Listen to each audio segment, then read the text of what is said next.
नमस्कार, सगरमाथा प्राइम समाचारमा स्वागत छ। म केशव शर्मा।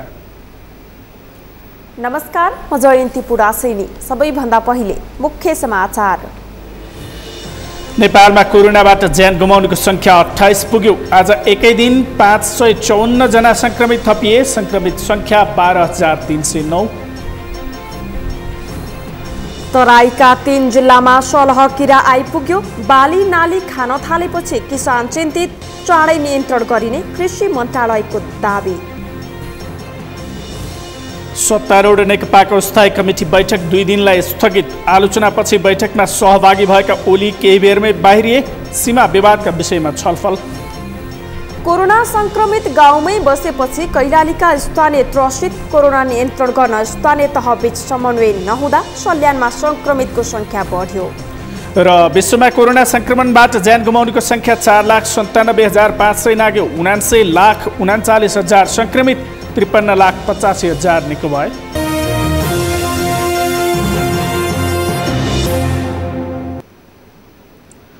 सगरमाथा प्राइम समाचार अब विस्तारमा। नेपालमा कोरोना संक्रमणबाट ज्यान गुमाउनेको संख्या 28 पुगेको छ। कैलालीका एक पुरुषको उपचारका क्रममा चितवनमा मृत्यु भएपछि मृतकको संख्या 28 पुगेको हो। यस्तै अहिलेसम्म कोरोनाको संक्रमण नदेखिएको रसुवामा समेत 9 जनामा कोरोना संक्रमण पुष्टि भएको छ। यो सँगै 77 जिल्लामा कोरोना संक्रमण फैलिएको छ। आज एकै दिन 552 जनामा कोरोना पुष्टि भए पनि नेपालमा कोरोना संक्रमितको संख्या 12,309 पुगेको छ। कुलचन्द्र बेस्टको रिपोर्ट। नेपालमा कोरोना भाइरस कोभिड-19 संक्रमणबाट मृत्यु हुनेको संख्या 28 पुगेको छ। स्वास्थ्य तथा जनसङ्ख्या मन्त्रालयका अनुसार शनिबार थप 1 जना कोरोना संक्रमितको मृत्यु भएसँगै नेपालमा कोरोनाबाट मृत्यु हुनेको संख्या 28 पुगेको हो।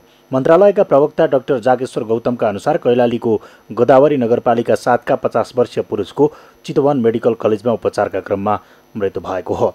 फोक्सोको क्यान्सरका बिरामी उनी भारतमा उपचार गराउँदै आएका थिए। केही समय अघि चितवन मेडिकल कलेजमा उपचारका लागि भर्ना भएका 3 पुरुषमा असार 11 गति कोरोना परीक्षण गर्दा पोजिटिभ देखिएको थियो। आइसोलेसनमा उपचारकै क्रममा उनको शनिबार बिहान मृत्यु भएको हो। उनको नेपाली सेनाको सहयोगमा शव व्यवस्थापन भएको छ। 1 जना थप व्यक्तिको मृत्यु भएको छ। कैलाली जिल्ला गोदावरी नगरपालिका 7 स्थायी ठेगाना भएको एक 50 वर्षीय पुरुष फोक्सोको क्यान्सरको बिरामीका कारणले भारतमा उपचार गराउँदै आउनुभएको र निजलाई उपचारका क्रममा चितवन मेडिकल कलेजमा लगिएको र निजको 2077 असार 11 गते कोभिड परीक्षण गर्दा नतिजा पोजिटिभ आएकोले फेरि भरतपुर अस्पतालको आइसोलेसनमा सारिएकोमा उपचारको क्रममा आज मिति 2077 असार 13 गते बिहान 6:35 बजे मृत्यु भएको छ। उहाँको शव नेपाली सेनाको सहयोगमा व्यवस्थापन हुँदै गरेको खबर छ। यसरी मृत्यु हुनेहरूको संख्या 28 पुगेको छ। कोरोना भाइरसको संक्रमण नेपालका 77वटै जिल्लामा पुगेको छ। शनिबारसम्म आइपुग्दा नेपालका सबै जिल्लामा कोरोनाको संक्रमण देखिएको प्रवक्ता गौतमले बताए। शनिबार 120 महिला र 434 पुरुष गरी 554 जनामा संक्रमण देखिएको छ। यो सँगै नेपालमा संक्रमितको संख्या 12,309 पुगेको प्रवक्ता डाक्टर गौतमले बताए, जसमा 1,369 महिला र 10,940 पुरुष छन्। शनिबार पिसिआर विधिबाट 4,606 गरी अहिलेसम्म 2,10,876 जनाको परीक्षण भएको छ। यस्तै आरडिटी विधिबाट 3,685 गरी अहिलेसम्म 2,94,034 जनाको परीक्षण भएको छ भने अहिले क्वारेन्टाइनमा 65,712 जना छन्। यस्तै 9,447 जना आइसोलेसनमा उपचाररत छन्। शनिबार 136 गरी अहिलेसम्म 2,834 जना संक्रमित उपचारपछि निको भएर घर फर्किएका छन्।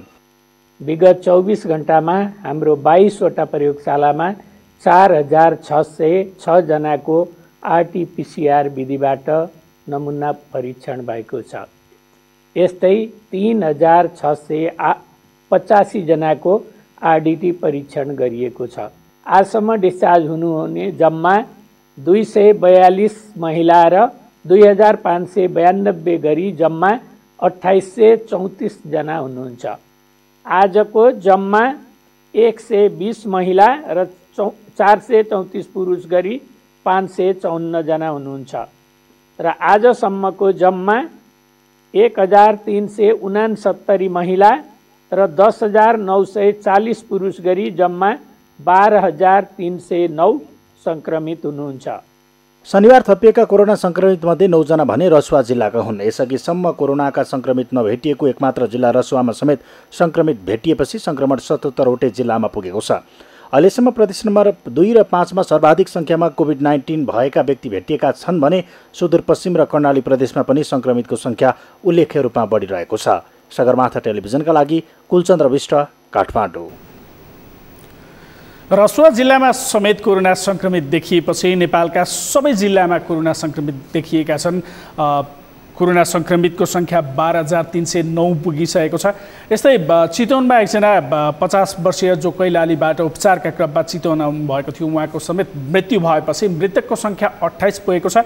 मृतकको शव नेपाली सेनाले व्यवस्थापन गर्ने भनेको थियो। त्यहाँ सङ्क्रमितको सङ्ख्या कस्तो छ, सङ्क्रमितहरूको अवस्था कस्तो छ, त्यहाँ कोरोना विशेष अस्पतालमा कसरी उपचार भइरहेको छ आदि विषयमा हामी जानकारी लिने कोसिस गर्नेछौँ। यति बेला हामीसँग चितवन स्थित हाम्रा सहकर्मी कृष्ण आचार्य हामीसँग टेलिफोन सम्पर्कमा हुनुहुन्छ। कृष्णजी, हजुर, यो कैलालीका 50 वर्षीय एकजना पुरुषको चितवनमा मृत्यु भएपछि मृतकको सङ्ख्या 28 पुगेको छ। मृतकको शवलाई नेपाली सेनाले व्यवस्थापन गर्ने भनेको थियो, कसरी व्यवस्थापन गरियो? पक्कै पनि चितवनमा आज जो कोरोना भाइरस सङ्क्रमित हुनुहुन्थ्यो उहाँको बिहान 7 बजे भरतपुर अस्पतालको आइसियूमा मृत्यु भएको हो। कैलाली गोदावरी नगरपालिका 7 का 50 वर्षीय पुरुष जो चितवन मेडिकल कलेजमा उहाँ उपचाररत हुनुहुन्थ्यो र उहाँको अस्ति मात्र कोरोना पुष्टि भएको थियो र उहाँलाई कोरोना पुष्टि भइसकेपछि हिजो भरतपुर अस्पताल ल्याइएको थियो र भरतपुर अस्पतालको आइसियूमा राखिएको थियो र उहाँको अवस्था जटिल अवस्थामा नै उहाँलाई त्यो आइसियूमा सारिएको हो र आइसियूमा सारिसकेपछि उहाँको बिहान 7 बजे मृत्यु भएको हो भने उहाँको शव आज नेपाली सेनाको जुन भरतपुरमा रहेको ब्यारेक छ त्यो ब्यारेकले चाहिँ आज नै त्यो व्यवस्थापन गरिसकेको अवस्था छ भने चितवनमा भरतपुर अस्पतालमा 2 जना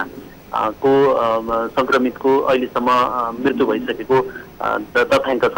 यसअगाडि भरतपुर 11 का एक वृद्धको पनि मृत्यु भएको थियो भने अहिले आज चाहिँ भरतपुर अस्पतालमा चाहिँ कैलालीका एकजनाको मृत्यु भएको हो र उहाँ चाहिँ यो क्यान्सर रोगले पीडित हुनुहुन्थ्यो। त्यसकारण पनि उहाँको अलिकति जटिल अवस्था भएका कारण उहाँको मृत्यु भएको चिकित्सकहरूले बताएका छन्। यसबाहेक चितवनमा चाहिँ सङ्क्रमितको सङ्ख्या 55 पुगेको छ। चितवनमा सङ्क्रमित र केही सङ्क्रमितहरू चाहिँ निको भएर गइसकेका छन् भने केही भरतपुर अस्पताल। कृष्णजी, यो चितवनमा 55 पुग्यो सङ्क्रमितको सङ्ख्या भन्नुभएको छ। उहाँहरू सबैको उपचार चितवनमै गरिरहेको छ अथवा उहाँहरूको उपचार बाहिर पनि गरिन्छ अथवा बाहिरबाट ल्याएका बिरामीहरूको त्यहाँ उपचार कसरी गरिरहेछ? कतिजनासम्मको उपचार गर्न सक्ने क्षमता छ चितवनमा? पक्कै पनि चितवनका सम्पूर्ण सङ्क्रमितहरूको चितवनमा नै उपचार भइरहेको छ। अझ भनौँ कि सरकारी अस्पताल भरतपुर अस्पतालमा नै सबैको उपचार भइरहेको छ। यसबाहेक चितवनसँग जोडिएका जस्तो नवलपुरका धेरै बिरामीहरूको यही उपचार भइरहेको छ र अन्य जिल्लाहरूबाट पनि जो चितवन उपचारका लागि आउँछन् र यहाँ कोरोना सङ्क्रमितको पुष्टि हुन्छ र यही उपचार हुने गरेको छ र चितवनमा यस आसपासका धेरै जिल्लाहरूबाट यहाँ चाहिँ उपचारका लागि आउने गरिएको छ र यहाँ रहेको कोभिड-19 प्रयोगशालामा पनि देशका धेरै जिल्लाबाट नमुना चाहिँ परीक्षणका लागि ल्याउने गरिएको छ। कृष्णजी, यो रिपोर्टिङका क्रममा तपाईँले आम मानिसको मानसिकता कस्तो पाउनु भएको छ? मानिसहरूको मृत्यु हुँदै जाँदा मानिसहरू त्रसित छन् वा त्यसलाई सामान्य रूपमा लिइरहेका छन्? एक हिसाबले मानिसले यो जस्तो सङ्क्रमितको सङ्ख्या बढ्दै जाँदाखेरि अलिकति डर त्रास अथवा योबाट अझ सचेत बन्नुपर्छ भन्ने किसिमको धारणा पनि छ भने एक किसिमले जति सङ्क्रमितको सङ्ख्या बढ्दै गयो त्यति बजारहरू खुकुलो हुने, मान्छेहरू हिँडडुल बढी गर्ने, जमघट बढी हुने यस्तो किसिमको चाहिँ अवस्था पनि छ। त्यही कारणले गर्दाखेरि झन् यो सङ्क्रमण बढ्दै जाने, मान्छेहरूको चाहिँ फ्लो झन् बाहिर मार्केटमा बढ्दै जाने, त्यसले गर्दा सङ्क्रमणको जोखिम झन् बढ्ने भएका कारण पनि सचेत हुनुपर्ने र अझ सजग बन्नुपर्ने अवस्था छ। यद्यपि यो बजार पछिल्लो समयमा लकडाउन फुल हुँदै गर्दाखेरि र मान्छेको आवत जावत बढ्ने कारणले गर्दाखेरि पनि यो अलिकति संक्रमणको जोखिम चाहिँ बढ्ने देखिन्छ र अलिकति कृष्णजी यो के अरे लकडाउन खुकुलो भएसँगै मानिसहरूको जमघट बढेको छ, मानिसहरू देखिन थालेका छन्, सडकमा सहरी साधनहरू पनि गुडिरहेछन्। WHO को प्रमुखले कोरोना संक्रमण नियन्त्रण भइसकेको छैन, लकडाउन मात्रै खुकुलो भएको हो, त्यसकारण सजगता चाहिँ अपनाउनु पर्छ है, मास्क लगाउनुहोस्, खोक्दा यसो गर्नुहोस् भनेर अझै सजग रहन नेपालीहरूमा अपिल पनि गर्नुभएको छ। कतिको सजग छन् मान्छेहरू भिडभाडमा जाँदा, त्यो खालको सजगता कतिको अपनाउन सके जस्तो देखिन्छ? पक्कै पनि सजगता त अपनाएको देखिन्छ, किन भन्दाखेरि जो मान्छे बाहिर निस्केको छ हरेक मान्छेहरूले मास्क प्रयोग गरेको देखिन्छ, सेनिटाइजर प्रयोग गरेको देखिन्छ र दूरी पनि अधिकांशले त्यो किसिमको मेन्टेन गरेको पनि देखिन्छ। यद्यपि बजारका जो मानिसहरूको आवत जावत बढी हुने ब्याङ्कहरू, त्यस्तै गरेर अलिकति यो किनमेल हुने ठाउँहरू, त्यो ठाउँहरूमा चाहिँ अलिकति बढी भिडभाड देखिन्छ र त्यसले गर्दाखेरि अनि त्यस्तै गरेर जस्तो अस्पतालहरूमा पनि मान्छेहरूको भिडभाड अलि बढी नै देखिन्छ। यो कारणले गर्दाखेरि पनि अब मान्छेहरू आफूले सजग अपनाउने त एक छँदैछ, यद्यपि सजगता अपनाउँदा पनि यो संक्रमण जोखिम हुन सक्ने भएका कारणले अत्यावश्यक काम बाहेक अन्य कामका लागि मान्छेहरू नहिँड्नका लागि आह्वान गरिरहेको अवस्था पनि हो र त्यो अवस्थामा मान्छेहरूले कतिको आफू अलिकति सजग बनेर हिँडेका छन् त्यो कुरामा चाहिँ अलिकति भर पर्ने भएका कारणले पनि यो जोखिम भने अझै पनि कायम रहेको देख्न सकिन्छ। हस् कृष्णजी, जानकारीका लागि यहाँलाई धेरै धेरै धन्यवाद। उहाँ हुनुहुन्थ्यो हाम्रा चितवन सहकर्मी कृष्ण आचार्य, हामीसँग कुराकानी गर्नुहुँदै। चितवनमा 55 जनामा संक्रमण देखिएको छ र आज मात्रै निधन भएका कैलालीका 50 वर्षीय पुरुषको पनि नेपाली सेनाले सब व्यवस्थापन गरिसकेको जानकारी गराउनुहुँदै। अब बाँकी समाचार। बारामा फट्याङ्ग्रा प्रजातिको कोरोना भित्रिएपछि किसानहरू चिन्तित भएका छन्। अन्नबाली, तरकारी, फलफुल तथा रुखका पात समेत खाएर सखाप पार्ने किरा भित्रिएपछि किसान आफै गएर कृषि ज्ञान केन्द्रको ध्यानाकर्षण गराएका छन्। मरुभूमिमा जन्मे हुर्केर अत्यन्त बेगले उड्ने सलाकिरा नियन्त्रणमा नलिए अनिकाल लाग्ने किसानको चिन्ता छ। बाराबाट जितलाल श्रेष्ठको रिपोर्ट। निकै लामो समयपछि फट्याङ्ग्रा प्रजातिको सलह किरा बारामा भित्रिएको छ। बिहान करिब 8:30 बजे आकाशै ढाकिने गरी आएको किरा सलह भएको पुष्टि भएसँगै किसानहरू चिन्तित बनेका छन्। मरुभूमिमा बस्ने र त्यही बच्चा जन्माउने सलह किरा नेपालमा भित्रिएसँगै ठूलो परिमाणमा लगाइएका खेतीबाली, फलफुल बाली, तरकारी, केरा खेती, रुख बिरुवाको पातलाई समेत खान र अनिकाल आउने चिन्ता बढेको छ। आकाशै ढाकिने गरी किरा आउँदा समेत केही कदम नचालेपछि किसानहरूले कृषि ज्ञान केन्द्र बाराको ध्यानाकर्षण गराएका छन्। लामो समयदेखि लकडाउनबाट प्रभावित भएका किसानहरू हावाहुरी, असिना पानी सहितका प्रकोपका कारण केरा खेती, मकै बाली, तरकारी खेती, फलफुल खेतीमा समेत नराम्रो नोक्सानी बेहोरिरहेका छन्। उनीहरूलाई सलह किराले अनिकाल निम्त्याउने चिन्ता पनि बढेको छ। पहिलो कुरो त हामीलाई लकडाउनले ठुलो मार पार्यो। त्यहाँबाट दोस्रो कुरो अहिले लगाएको खेतीबाली पनि यो सलाह किरो आएर चाहिँ हाम्रो बालीहरू पुरै नष्ट बनाइसक्यो।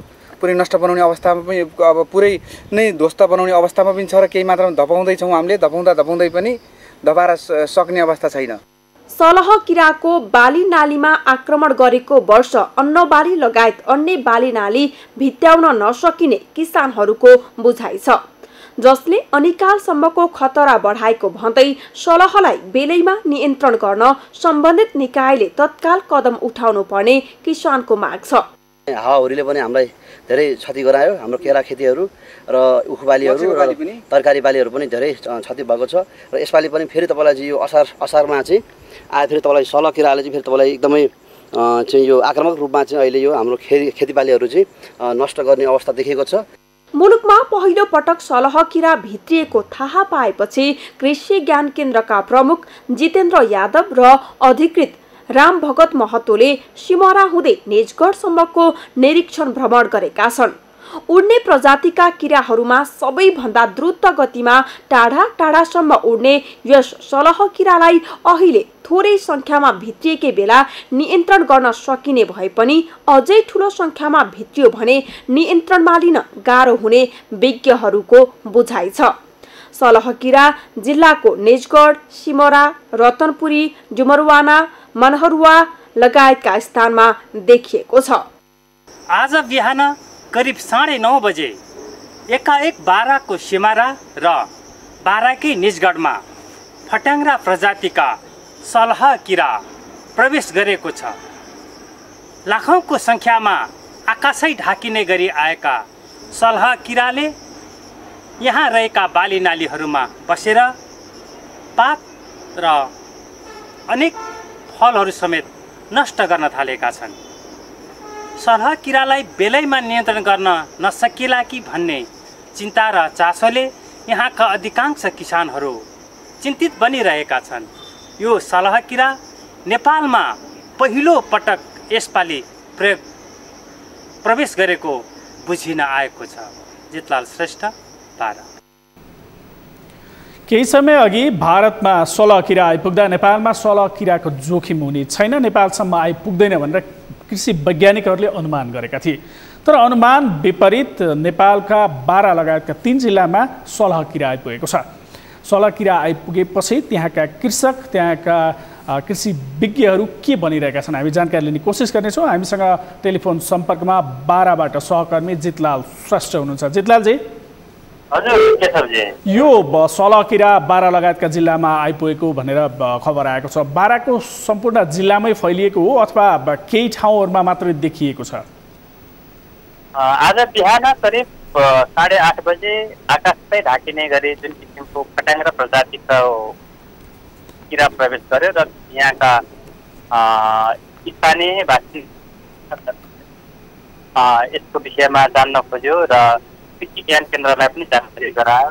त्यसपछि उहाँहरूले यसलाई पुष्टि गर्नको लागि काठमाडौँ पठाइसकेको, यसको फोटो पठाइसकेपछि यो सलहकिरा नै हो भनेर चाहिँ पुष्टि भइसकेपछि यहाँका किसानहरू एकदम चिन्तितै छन्। यो चाहिँ बिहान 8:30 बजेतिर यो देखा परेसँगै यो सिमरामा देखा पर्यो पहिला र त्यसपछि निजगढ, डुम्बरवाना, मनरवा, कोलबी साइड यसरी नै देखा परेको थियो। त्यसपछि यो केही समय अघि जुन भारतमा देखिएको थियो सलहकिरा नेपालसम्म आइपुग्दैन भनेर अनुमान गरिएको थियो। कृषि विज्ञहरूले त्यो खालको अनुमान गरेका थिए। अहिले भित्रिसक्यो। कृषि ज्ञान केन्द्र अथवा त्यहाँका कृषि विज्ञहरू, जो स्थानीय कृषि विज्ञहरू हुनुहुन्छ, उहाँहरूले के भन्दै हुनुहुन्छ? यो अहिले नेपालमा त्यति ठुलो सङ्ख्यामा चाहिँ भित्रिसकेको छैन भन्ने उहाँहरूको अटकल छ। यदि यो सङ्ख्या बढेर फेरि पनि यो सङ्ख्या बढेर अलि ठुलो मात्रामा लाखौँको सङ्ख्यामा, करोडौँको सङ्ख्यामा भित्रियो भनेदेखि चाहिँ यसलाई नियन्त्रण गर्न साह्रै नै गाह्रो पर्छ भन्ने चाहिँ उहाँहरूको आज उहाँहरू कृषि विज्ञान केन्द्रको प्रमुख जितेन्द्र यादव सहितको टोली यो जहाँ सलहकिरा छ बाराको विभिन्न ठाउँमा देखिएको, जस्तै डुमरवाना हुँदै निजगढ पनि आइपुग्नु भएको थियो।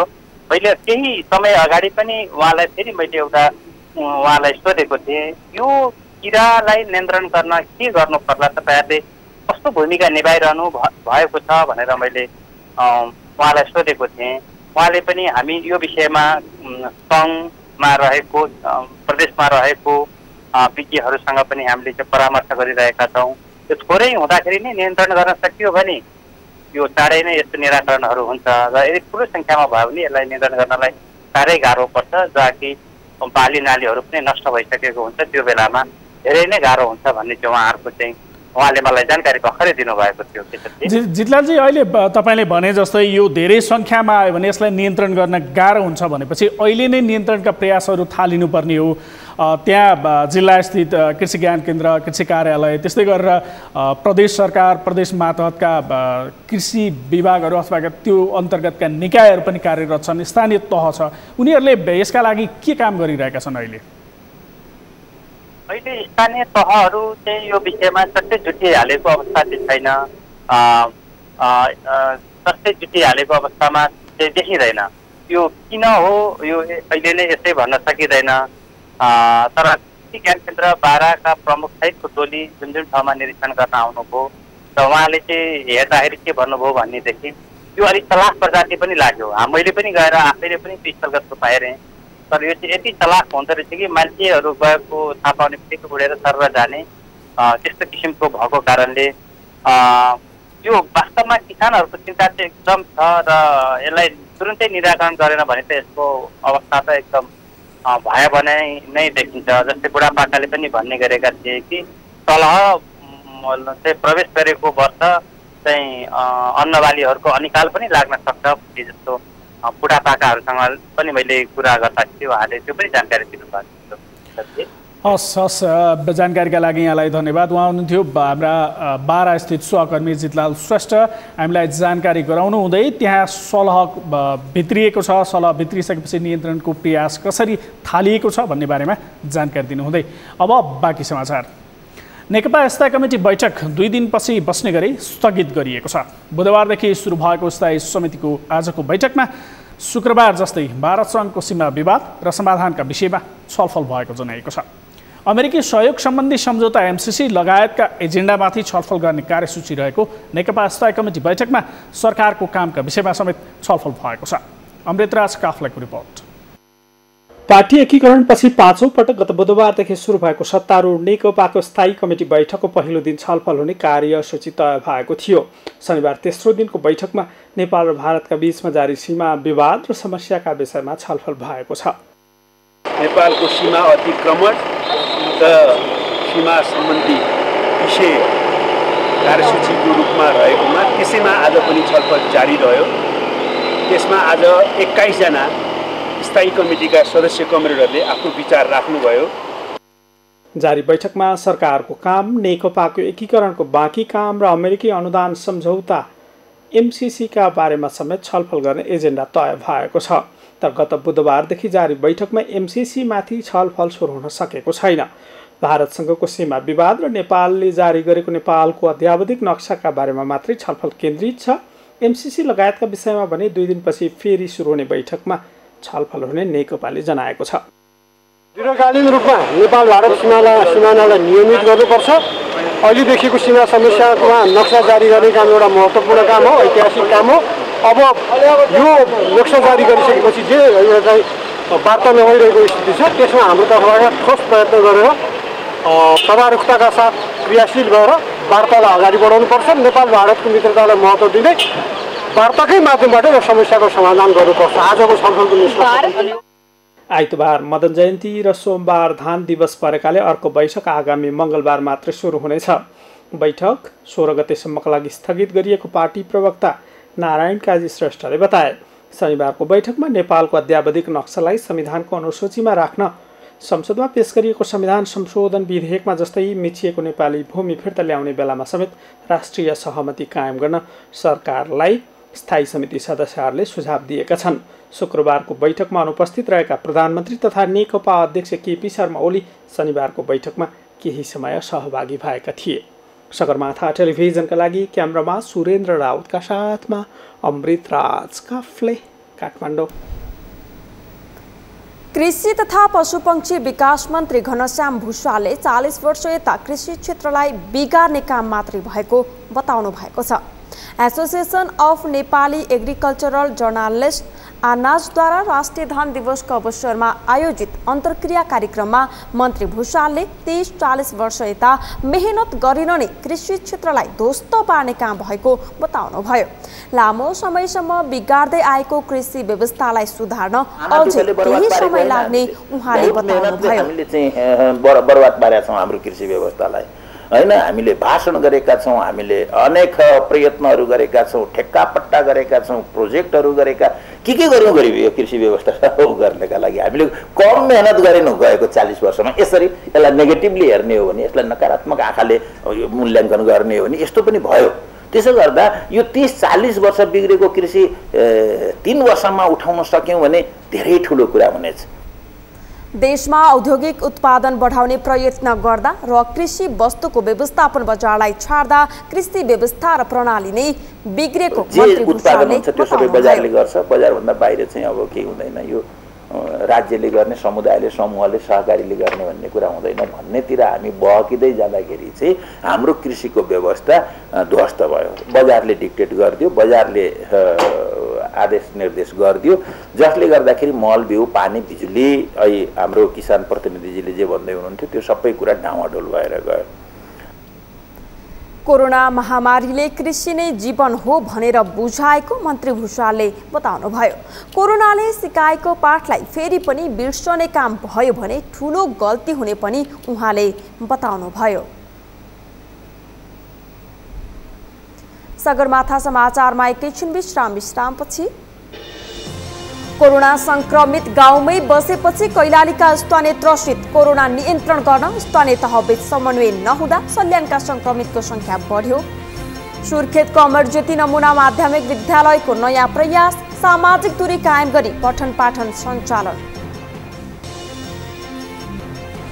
र रुकुम पश्चिमका किसान व्यावसायिक पशुपालन गर्दै पशु पंक्षीको नस्ल सुधारसँगै आमदानी बढेपछि कृषक खुसी।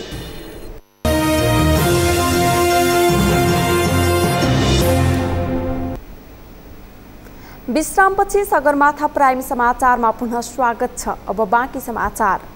संघ प्रदेश र स्थानीय तहको प्रभावकारी समन्वय नहुँदा सल्यानमा कोरोना महामारी फैलिने त्रास बढेको छ। भारतसहित तेस्रो मुलुकबाट आएका नागरिकको व्यवस्थापनमा त्यहाँका स्थानीय तह चुक्दा कोरोनाको संक्रमण समुदाय स्तरमा फैलिएको छ।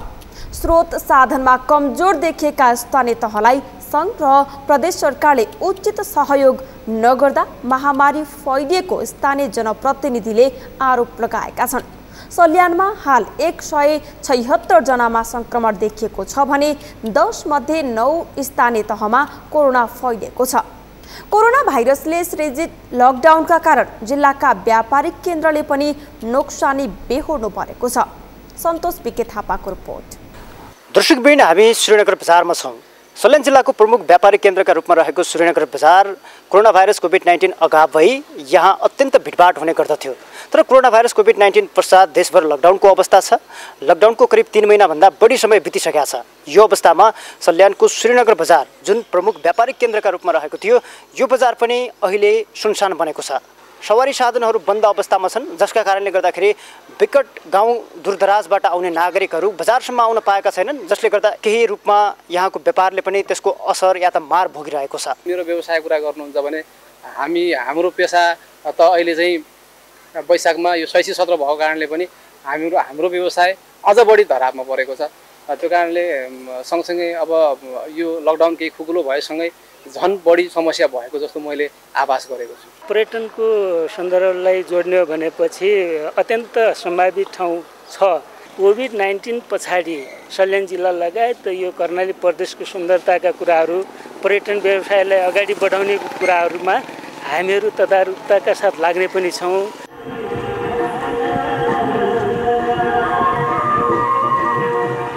दर्शकवृन्द, यति बेला हामी सल्यान बहुमुखी क्याम्पस सल्यानमा निर्माण गरिएको आइसोलेसन कक्षमा छौँ। सल्यानको शारदा नगरपालिकाले कोरोना उपचारका लागि या त कोरोना सङ्क्रमितहरूको उपचारका लागि निर्माण गरेको यो आइसोलेसन कक्ष हो र यहाँ ठुलो सङ्ख्यामा रहेका कोरोना सङ्क्रमितहरू निको भएर घर फर्किएसँगै अहिले जम्मा 16 जना सङ्क्रमितहरू यहाँ हुनुहुन्छ।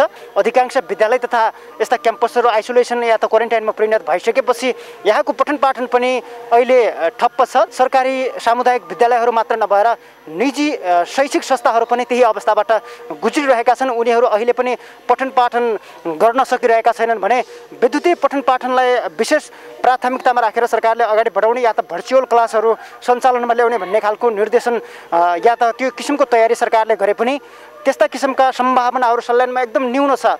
भर्चुअल क्लासको सन्दर्भमा सल्यान जस्तो एउटा विगत ठाउँमा पनि बोर्डिङहरूले प्रयास गरिरहेका छन् सञ्चालन गर्नुको निम्ति। तर मेरो विचारमा यो भर्चुअल क्लासेसहरू पूर्ण रूपमा सम्भव होला जस्तो लाग्दैन। दर्शकवृन्दहरू, यति बेला हामी सल्यान सदरमुकाम खलङ्गामा छौँ। प्रदेश तथा सङ्घ सरकारहरूले कोरोना भाइरस नियन्त्रणका लागि यहाँका स्थानीय तहहरूलाई जति गर्नुपर्ने सहयोग थियो त्यो सहयोग पर्याप्त रूपमा नभएको भनेर यहाँका स्थानीय तहका प्रमुखहरूले या त स्थानीय तहका जनप्रतिनिधिहरूले गुनासो गर्दै आएका छन्। शारदा नगरपालिकालाई प्रदेश सरकारबाट 20 लाख रुपियाँ मात्रै आएको छ। त्यो सुरु चैत्रदेखिको कुरा हो। त्यसमा राहत 2 पटक राहतै बाँडिसक्यौँ हामीले। राहतमै बढी गएको छ। स्वास्थ्यका कुरा त अझ छोड्नुहोस्, विभिन्न योजनाहरूमा गत वर्ष यो चालु आर्थिक वर्षमा छुट्याइएको रकम काटेर योजना सञ्चालन नगरेर क्वारेन्टाइन, आइसोलेसन र राहतमा चाहिँ हामी अगाडि बढेका छौँ। स्थानीय तहहरू साधन स्रोत विहीनै भएको भन्ने चाहिँ मलाई लाग्दैन।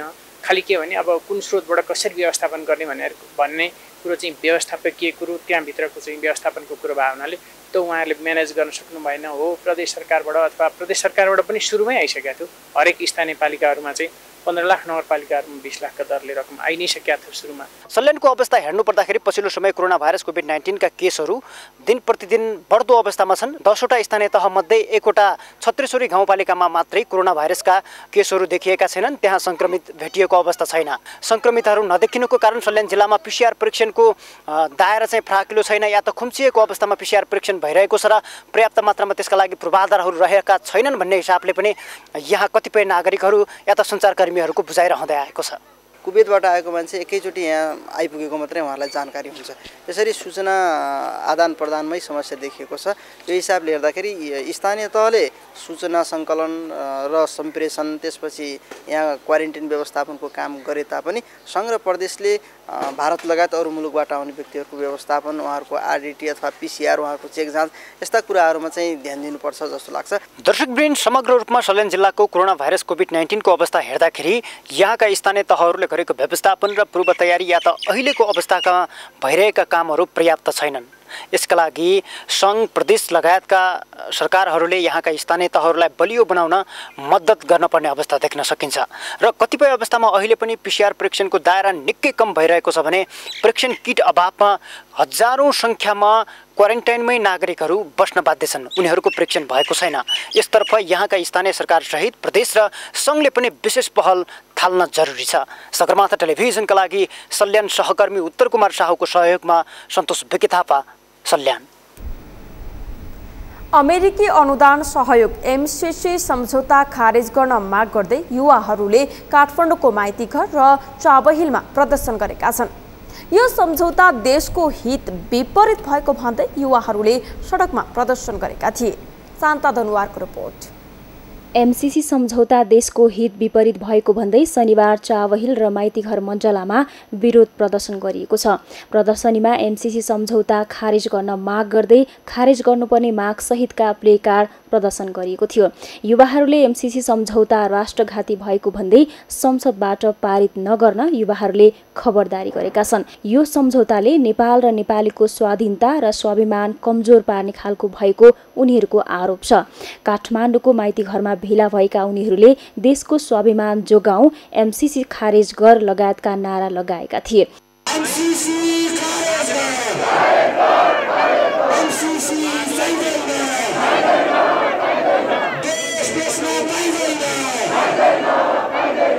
युवाहरूले एमसीसी देशका लागि घातक हुने र नेपाललाई विदेशी शक्तिको रणभूमि बनाउने भन्दै प्रदर्शन गरेका हुन्। नेपालको पानी प्रयोग गरी उत्पादन गरिएको बिजुली अन्य देशमा बेच्ने भएकाले र चीनलाई फौजी रूपमा घेरा हाल्न नेपालमा सैन्य अखडा खडा गर्ने भएको रणनीति एमसीसीमा रहेको भन्दै युवाहरूले प्रदर्शन गरेका छन्। अमेरिकी सरकारले चाहेमा जुनसुकै बेला पनि यो सम्झौता रद्द गर्न सक्ने भएकाले त्यसको विरोध गरिएको प्रदर्शनमा सहभागीले बताएका छन्।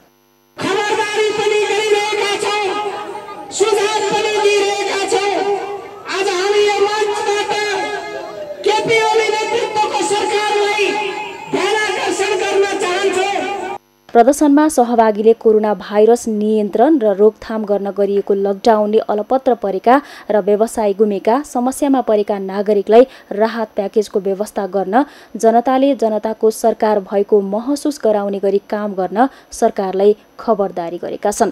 सगरमाथा टेलिभिजनका लागि क्यामेरामा प्रकाश कुमारका साथ शान्ता दनुवार, काठमाडौँ। कोरोना भाइरसको संक्रमण रोकथाम र नियन्त्रण गर्न गत चैत 11 देखि लागू भएको लकडाउनले देशभरका शैक्षिक संस्था बन्द छन्। तर सुर्खेत सदरमुकाम वीरेन्द्रनगरको अमर ज्योति नमुना माध्यमिक विद्यालयले भने सामाजिक दूरी कायम गरी नियमित पठन पाठन सुरु गरेको छ। सुर्खेतबाट दिलबहादुर खत्रीको रिपोर्ट। सुर्खेतको अमरज्योति नमुना माध्यमिक विद्यालयले बन्दाबन्दीको 3 महिनापछि नियमित पठन पाठन सुरु गरेको छ। स्वास्थ्य सुरक्षा सतर्कता अपनाएर एउटा बेन्चमा 1 जना र करिब 2 मिटरको दूरी कायम हुने गरी आलो पालो प्रणालीमा परीक्षणका रूपमा पढाइ सञ्चालन गरेको विद्यालयका प्रधानाध्यापक खगेन्द्र थापाको भनाइ छ। 60 जना हाल्ने ठाउँमा 20 जना हालेका छौँ। प्रत्येक एउटा क्लासमा चाहिँ एउटा बच्चा राखेका छौँ र 2 मिटरको सामाजिक दूरी कायम गरेका छौँ। हरेक बच्चाले चाहिँ मास्क लगाएर आउँछ। गेटबाट छिर्ने बित्तिकै हामी साबुन पानीले हात धुन लगाउँछौँ र बच्चाहरूले चाहिँ हामीले अनुगमन गरेका छौँ। बच्चाहरूलाई स्कुलभित्र सामूहिक ढङ्गले चाहिँ उपस्थित हुन बस्न चाहिँ दिएका छैनौँ। विद्यार्थीलाई आलो पालो प्रणाली मार्फत नियमित कक्षा सञ्चालन गरे पनि अन्य विधिको उपयोग पनि जारी रहेको विद्यालयले जनाएको छ। रेडियो, टेलिभिजन र भर्चुअल माध्यमबाट समेत शिक्षण सिकाइलाई निरन्तरता दिएको विद्यालयका शिक्षक ध्रुव कुमार अधिकारीको भनाइ छ। क्लासमा हामीहरूले आज चाहिँ 3वटा विषयहरू पढायौँ र 3वटा विषयमा 1 हप्ताको लागि हामीले गृह कार्य पनि दिएका छौँ र 1 हप्तापछि फेरि चाहिँ ती विद्यार्थीहरूलाई पढाइको स्तर चाहिँ मूल्याङ्कनको लागि र थप कुराहरूको लागि अब आलो पालो सिस्टम अनुसार उहाँहरूको रुटिन कहिले पर्छ त्यो अनुसार बोलाएर फेरि चाहिँ हामी अनुगमन मोनिटरिङ गर्ने काम गर्नेछौँ। लकडाउनबाट आजित विद्यार्थीहरू पनि सामाजिक दूरी कायम गरेर शिक्षण सिकाइलाई निरन्तरता दिन पाएकोमा खुसी भएका छन्। कक्षा 10 मा अध्ययनरत सृजना सुनार लकडाउनले पढाइ रोकिँदा समस्या भएको भन्दै सुरु भएकोमा आफूलाई खुसी लागेको बताउँछिन्। रिजल्ट आइसकेपछि चाहिँ अब विद्यालय गएर पढ्ने भन्ने उत्सुकता थियो, खुसी थियो। तर लगतै अब यसरी सङ्क्रमण बढ्दै गएपछि अब विद्यालय बन्द भयो। अब हामीलाई लागिरहेको थियो कि अब विद्यालय खोलिएको भए हुन्थ्यो, लकडाउन खुलेको भए हुन्थ्यो, स्कुल जाने रहर थियो र विद्यालयलाई चाहिँ हाम्रो यो रहर पुरा गरिदियो यसरी हप्तामा एकचोटि पढाएर भए पनि। लामो समय स्कुल बन्द हुँदा पट्यार लागेको भन्दै सामाजिक दूरी कायम गरी स्वास्थ्य सुरक्षा सामग्रीको उपयोग गरेर शिक्षकबाट पढ्न पाउँदा खुसी लागेको कक्षा 10 मा अध्ययनरत विकास देवकोटाको भनाइ छ। यत्रो बन्दपछि पढ्न आउँदाखेरि आफूलाई खुसी नै लाग्छ। एउटा क्लासमा 15 जना 20 जना हुन्छ अनि एउटा बेन्चमा 1 जना अनि घरबाट आउने बेला चाहिँ मास्क लाएर अनि के हातमा के सेनिटाइजर घसेर अनि आउने अनि बेन्चमा बस्ने अनि कसैलाई टच पनि के गर्ने पढ्ने। लकडाउनको 3 महिनापछि सुगमका अधिकांश शिक्षण संस्थाले दूर शिक्षा माध्यमबाट पठन पाठन सुरु गरे पनि दुर्गमका विद्यार्थी भने पठन पाठनबाट वञ्चित भएका छन्। यस्तो बेला सुर्खेतको अमरज्योति नमुना माध्यमिक विद्यालयले भने स्वास्थ्य सुरक्षा सामग्री उपयोग गर्दै नियमित पठन पाठन सुरु गरेको छ। कोरोना सन्तासकै बीच आलो पालो प्रणाली मार्फत सातामा 1 दिन भए पनि प्रत्यक्ष कक्षा सञ्चालन गरेर विद्यार्थीको शिक्षण सिकाइलाई निरन्तरता दिने अमरज्योति माविले आफ्नो प्रयासलाई परीक्षणका रूपमा लिएको छ। सगरमाथा टेलिभिजनका लागि सुर्खेतबाट दिलबहादुर खत्रीको रिपोर्ट। उदयपुरको चौदण्डीगढी नगरपालिका स्थित सेनवंशी राजाहरूको राजधानीको रूपमा रहेको चौदण्डीगढीको संरक्षण अभियान सुरु भएको छ। विक्रम सम्वत 1830 मा गोर्खालीहरूको विजय अभियानसम्म पनि पूर्वको महत्त्वपूर्ण राज्यको राजधानीको रूपमा रहेको यो स्थानको हाल भग्नावशेष मात्र रहेको छ। पुरातात्विक महत्त्व बोकेको देवी देवताका मूर्ति लगायत अन्य ढुङ्गाका सामग्रीहरू हराउँदै गएको भन्दै संरक्षण अभियान सुरु गरिएको हो। उदयपुरबाट गणेश उप्रेतीको रिपोर्ट। संरक्षणको अभावमा गढी क्षेत्रमा रहेका पुरातात्विक तथा महत्त्वपूर्ण ऐतिहासिक सामग्रीहरू नष्ट भइरहेको समयमा उदयपुरको चौदण्डीगढी क्षेत्रको संरक्षणमा प्रदेश सरकारले पहल थालेको छ। पर्यटकीय सम्भावना बोकेर पनि प्रचार प्रसार तथा जीर्णोद्धारमा ध्यान नदिँदा चौदण्डीगढी क्षेत्र ओझेलमा पर्दै गएको भन्दै चर्को आलोचना भएपछि संरक्षणको अभियान सुरु गरिएको हो। जग्गाका कारोबार गर्नेहरूका कारण गढी क्षेत्रको जमिन अतिक्रमण हुने क्रम बढेको र त्यसलाई रोक्नका लागि भन्दै हाल गढी क्षेत्रमा उदयपुर क्षेत्र नम्बर 1 क का प्रदेश सभा सदस्य विमल कार्कीको निर्वाचन क्षेत्र पूर्वाधार कार्यक्रम अन्तर्गत विनियोजन 50 लाख रुपैयाँबाट गढी क्षेत्रमा बार लगाउने काम अन्तिम चरणमा पुगेको छ। यस वर्ष गढीको अतिक्रमण रोक्नका लागि तारबार गरिएको भए पनि नयाँ आर्थिक वर्षबाट भने गढी क्षेत्रको पुरानो इतिहास झल्कने गरी जीर्णोद्धार गर्ने अभियान सुरु गरिनेछ। निर्माण हुँदाखेरि यो दरबार जुन रूपमा थियो, जुन अवस्थामा थियो, त्यसको चाहिँ डिजाइन हामीले खोज्ने अब यो सायद छाउनीको सङ्ग्रहालयमा छ भन्ने मैले सुनेको छु, पुरातत्व विभागमा पनि छ भन्ने सुनेको छु र त्यहाँ खोजेर यो निर्माण गर्दाको जुन रूपमा थियो त्यो रूपको चाहिँ यसलाई ड्रइङ डिजाइन गरेर चाहिँ हामी यसको जीर्णोद्धार गरेर पुरानो स्वरूपको दरबार निर्माण गर्ने पनि हामीले चाहिँ सोच राखेका छौँ। सदरमुकाम गाईघाटबाट 38 किलोमिटर पूर्वमा रहेको स्थानमा ऐतिहासिक तथा पुरातात्विक महत्त्व बोकेको चौदण्डी क्षेत्र पर्दछ। नवंशी राजाहरूको 4 पुस्ताले राज्य गरेको यो स्थानको ऐतिहासिक महत्त्व जोगाउँदै पर्यटकीय स्थलका रूपमा विकास गर्न काम सुरु भएसँगै चौदण्डी गढी क्षेत्रका स्थानीयहरू निकै हर्षित भएका छन्। यो दरबार ऐतिहासिक दरबार हो, योभन्दा पहिले नै गरिसक्नुपर्ने थियो। यसलाई विभिन्न निकायहरूले, स्थानीय निकायहरूले होइन, प्रदेशहरूले जुन अहिले पहल कदमी लिएको छ होइन, त्योभन्दा पनि अहिले प्रदेशले जुन कदम लिएर अहिले घेराबेरा गर्ने काम गरिरहेको छ र अहिले 50 लाख भएको छ, त्यस चाहिँ ऐतिहासिक काम हो। यो इतिहासलाई जोगाउनका निम्ति अब प्रदेश सभालाई धन्यवाद दिनुपर्छ, प्रदेश सभा सदस्यहरूलाई। यो आवश्यकता थियो होइन, योभन्दा अगाडि चाहिँ घेराबेरा नभएको हुँदा मान्छेहरूले चाहिँ दरबारभित्रै पनि बाली नाली लगाउने, गाई बाख्राहरू छिर्ने, त्यो अलिकति अव्यवस्थित भइराखेको बेलामा यो एकदम आवश्यकता थियो। यो चौडण्डी दरबार लामो समयसम्म बेवारिस अवस्थामा भएको थियो। अहिले यो दरबारको जग्गा, यसका चाहिँ संरचनालाई भएका भग्नावशेषलाई संरक्षण जरुरी भएकोले यो प्रदेश सरकारले यो 50 लाखको योजना जुन गरेको छ अत्यन्तै आवश्यक रहेको छ र यसले भोलिको दिनमा यो पुरातात्विक सम्पत्तिलाई यसले संरक्षण गर्छ। संरक्षणको अभावमा चौदण्डी गढी क्षेत्रमा अतिक्रमण हुन थालेको र गढी क्षेत्रमा रहेका ऐतिहासिक महत्त्वका सामग्रीहरू हराउँदै गएको समयमा तारबार सुरु हुँदा गढी क्षेत्रको संरक्षण हुने आशा पलाएको छ। इतिहाससँग जोडेको क्षेत्रसम्म पुग्ने सडक र सो क्षेत्रमा खानेपानीको राम्रो व्यवस्थापन गर्न सके आन्तरिक तथा बाह्य पर्यटकमा समेत वृद्धि हुने देखिन्छ। त्यसका लागि स्थानीय सरकारको पहल आवश्यक छ।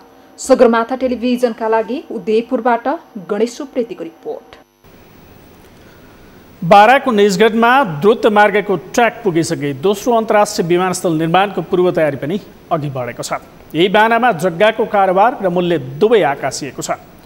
अन्तर्राष्ट्रिय विमानस्थल र फास्ट ट्र्याकका कारण जग्गा किन्नेहरूको आकर्षणले जमिनको भाउ आकाशिएका बेला कृत्य जालसाँचे गर्दै सार्वजनिक जमिन र सामुदायिक वन क्षेत्रको जमिनको जग्गाधनी पूर्जा बनाउन भूमाफिया पनि सक्रिय भएका छन्।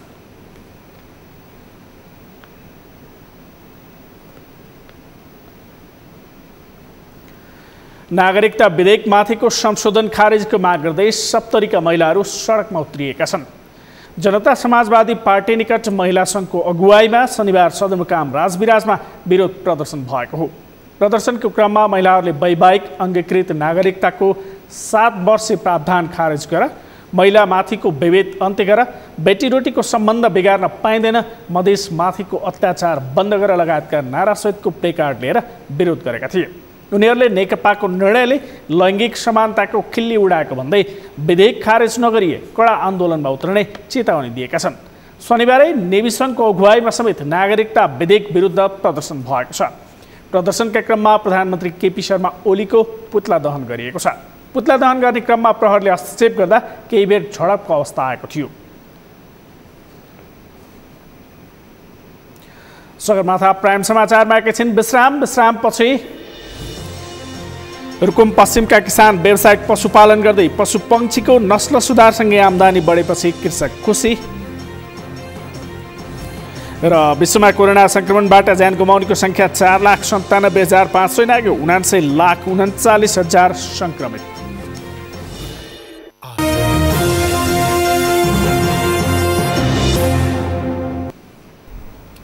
अब पालो अर्थ समाचारको। अर्थ समाचारका प्रायोजक हो आफ्नो विश्वास हो त्रिशक्ति सिमेन्ट।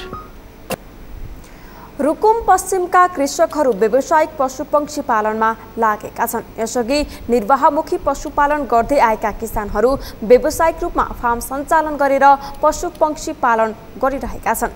पशु अस्पताल तथा पशु सेवा कार्यालय मार्फत कृषकहरूलाई अनुदान तथा प्रोत्साहन रकम प्रदान गरिएपछि कृषकहरू अझै उत्साहित भएका छन्। रुकुम पश्चिमबाट मेघराज खड्काको रिपोर्ट।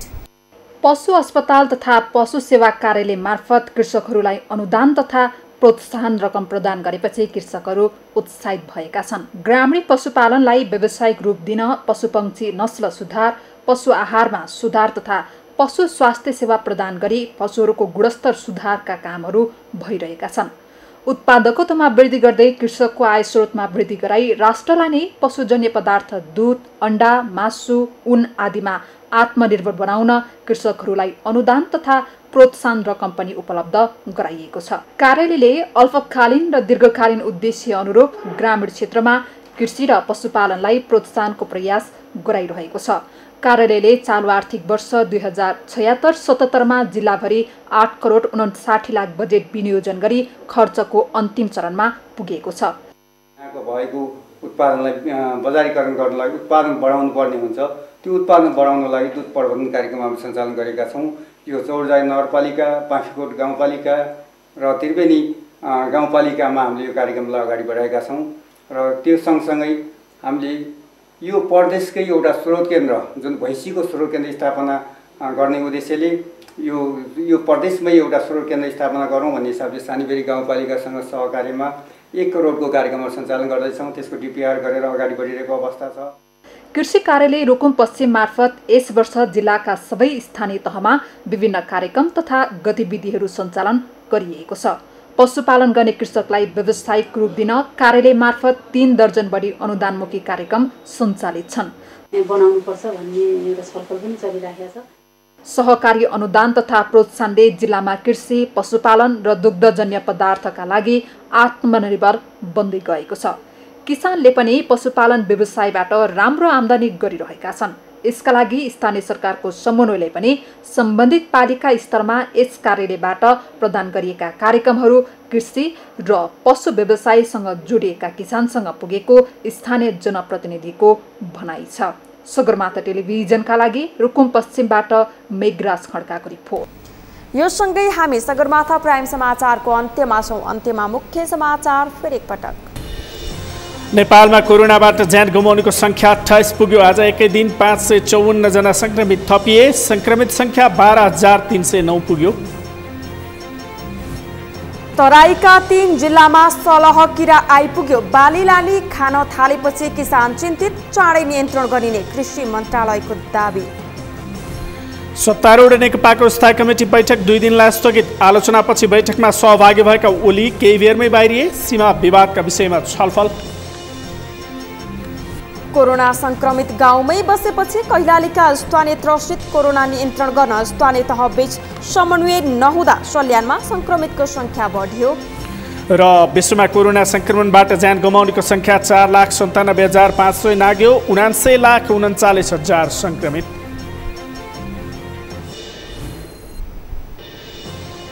हौस् त सगरमाथा प्राइम समाचार अहिलेलाई सकियो। तपाईँ समाचार बुलेटिनका साथै सगरमाथा टेलिभिजनका सम्पूर्ण कार्यक्रम www.sagarmatha.tv मा पनि पढ्न र हेर्न सक्नुहुनेछ। साथै युट्युबमा youtube.com/sagarmatha TV नेपालमा हेर्न सक्नुहुनेछ। मोबाइलमा प्ले स्टोर तथा एप स्टोरमा गई सगरमाथा टिभी एप डाउनलोड गरी हामीलाई प्रत्यक्ष हेर्न सक्नुहुनेछ। साथै तपाईँ हामीलाई फेसबुकमा पनि facebook.com/stv नेपालमा फलो गर्न सक्नुहुनेछ। समाचारको शिखर, नेपालको गौरव, नेपालको पहिलो न्युज च्यानल सगरमाथा टेलिभिजन हेर्दै गर्नुहोला। नमस्कार।